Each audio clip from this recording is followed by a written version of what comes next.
కడపలో ఈనాడు ఆధ్వర్యంలో నిర్వహించిన క్రికెట్ టోర్నీ మ్యాచ్లు ఘనంగా ముగిశాయి. 16 రోజుల పాటు నిర్వహించిన లీగ్లో జూనియర్, సీనియర్, మహిళా విభాగాల నుంచి 70 జట్లు పాల్గొన్నాయి.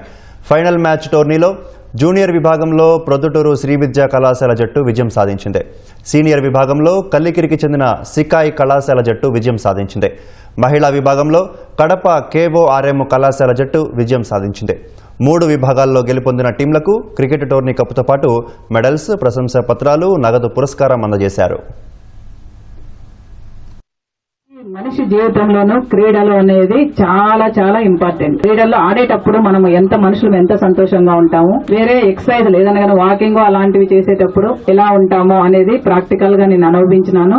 అదే విధంగా ఈనాడు వాళ్ళు ఇంత పెద్ద కార్యక్రమాన్ని ఇంత సునాయాసంగా మరి ఎలా చేస్తున్నారు అంటే మొట్టమొదటి క్రమశిక్షణ, మేనేజ్మెంట్, సామాజిక సేవా కార్యక్రమంలో భాగంగానే ఈ స్పోర్ట్స్ అనేది ఈవెంట్స్ కూడా మనం కండక్ట్ చేస్తున్నాము. ఇది క్రికెట్ వచ్చేసరికి 15వ ఎడిషన్. ఇది ఇక్కడ జిల్లాలో దాదాపుగా 70 టీంలు మనకు పాల్గొన్నాయి. ఇందులో మొదటిసారిగా ఉమెన్ టీం ను కూడా మనం ఆహ్వానించగా దాదాపు 7 టీంలు పాల్గొన్నాయి. సో ఈ ధనిక్ భారత్ ఎడ్యుకేషనల్ ఇన్స్టిట్యూషన్ అనేది విక్రమ్ నారాయణ రావు ప్రముఖ లాయిడ్ కంపెనీ, మెడికల్ కంపెనీ అనమాట. ఇది వరల్డ్ లో 22nd స్థానంలో ఉంది.